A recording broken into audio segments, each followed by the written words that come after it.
हाल ही में PCS pre के अभ्यर्थियों ने प्रयागराज में जबरदस्त धरना दिया था। उनकी मांग थी कि यूपी पीसीएस के एग्जाम को आयोग अलग अलग दिन ना करा के बल्कि एक दिन में कराए और नॉर्मलाइजेशन का नियम भी लागू ना हो। 4 दिन के तगड़े प्रदर्शन के बाद आयोग ने पीसीएस प्री एग्जाम से जुड़ी मांगों को मान लिया और आज की तारीख में आयोग ने ऑफिशियल वेबसाइट पर एडमिट कार्ड भी जारी कर दिए। लेकिन इस बार कैसे होगा ये एग्जाम, क्या क्या है बदलाव, आइए जानते हैं इस वीडियो में। नमस्कार, मैं गौरव कुमार पांडे हाजिर हूं यूपी तक पर।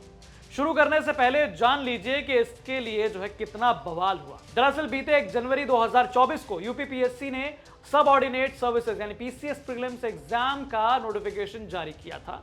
इसके अनुसार 17 मार्च 2024 को परीक्षा होनी थी, लेकिन यह परीक्षा स्थगित हो गई। फिर 3 जून को इसी परीक्षा का नोटिफिकेशन जारी करते हुए घोषणा की गई कि 27 अक्टूबर को परीक्षा होनी है। एक बार फिर डेट बदल गई। 5 नवंबर 2024 को पीसीएस और आरओ एआरओ भर्ती एग्जाम के तीसरी बार नोटिफिकेशन आया। आयोग ने इस नोटिफिकेशन में कहा कि पीसीएस की प्रीलिम्स परीक्षा 7 और 8 दिसंबर को 2-2 सत्रों में आयोजित होगी। ये एग्जाम 41 जिलों में होंगे। इसके साथ ही ये सफाई भी दी गई कि हर संभव कोशिश के बावजूद 19 जून के आदेश के अनुसार सेंटर उपलब्ध नहीं होने के कारण परीक्षा 2 दिन में कराई जाएगी। ठीक इसी प्रकार आरओ की परीक्षा को भी पहले 22 और 23 दिसंबर को कराने की बात हुई। इसमें भी 19 जून के आदेश का हवाला दिया गया कि एक पाली में 5 लाख से ज्यादा अभ्यर्थी नहीं हो सकते, इसीलिए ये 2 पाली में आयोजित हो रही है। इसी दिन आयोग ने 2 शिफ्ट में परीक्षा कराने के साथ साथ नॉर्मलाइजेशन को लेकर भी एक नोटिफिकेशन जारी किया।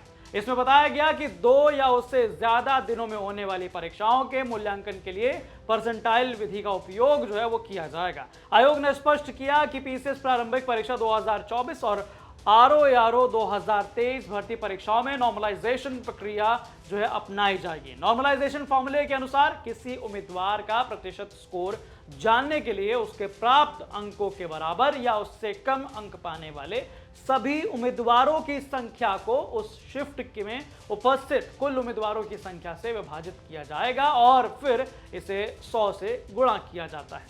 इसी वजह से प्रयागराज में जबरदस्त प्रदर्शन हुआ और मौजूदा हाल की बात करें तो उत्तर प्रदेश लोक सेवा आयोग ने 22 दिसंबर को होने वाली पीसीएस प्री एग्जाम के लिए सभी तैयारियां पूरी कर ली हैं।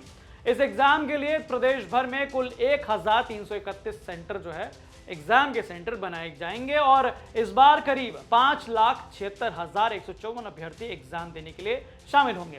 इस एग्जाम के लिए आयोग ने ऑफिशियल वेबसाइट पर एडमिट कार्ड जारी कर दिए हैं। आपको बता दें कि परीक्षा 2 शिफ्टों में आयोजित की जाएगी। पहली शिफ्ट यानी कि जनरल स्टडीज के पेपर के लिए सुबह 9:30 बजे से शुरू होगी, जबकि दूसरी शिफ्ट CSAT के लिए दोपहर 2 बजे से शुरू होगी। इससे अभ्यर्थियों को परीक्षा के दौरान उचित समय और व्यवस्था सुनिश्चित करने में मदद मिलेगी। यानी एक दिन में एक ही बार में 5 लाख से ज्यादा अभ्यर्थी एग्जाम देने के लिए बैठेंगे।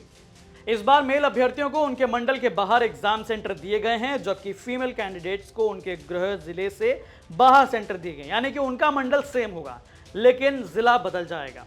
इसके पीछे आयोग का उद्देश्य यह सुनिश्चित करना है कि परीक्षा में किसी प्रकार की धांधली या नकल की संभावनाएं कम से कम हो। वहीं दिव्यांग अभ्यर्थियों के लिए विशेष व्यवस्था की गई है और उन्हें उनके गृह जनपद में ही परीक्षा केंद्र आवंटित किए गए हैं ताकि उन्हें ट्रैवल में कोई कठिनाई ना हो। उत्तर प्रदेश लोक सेवा आयोग ने परीक्षा में नकल या अनुचित साधनों के प्रयोग को सख्ती से रोकते हुए चेतावनी दी है कि अगर किसी अभ्यर्थी ने नकल करने की कोशिश की या किसी भी प्रकार के अनुचित साधनों का इस्तेमाल किया तो उसके खिलाफ यूपी सार्वजनिक परीक्षा अधिनियम 2024 के तहत कठोरतम कार्रवाई की जाएगी। तो इस बार यूपी पीसीएस एग्जाम के लिए पूरी तरह से आयोग भी तैयार है और अभ्यर्थी भी वो धरने के बाद पढ़ाई में लग चुके होंगे और अब एग्जाम का इंतजार कर रहे होंगे। तो सभी लोग एडमिट कार्ड डाउनलोड कर चुके होंगे। अब एग्जाम की जी जान से तैयारी कीजिए, क्योंकि पेपर वो कुछ ही दिनों में आने वाला है। तो बाकी तमाम ऐसी खबरों के लिए आप देखते रहिए यूपी तक। धन्यवाद।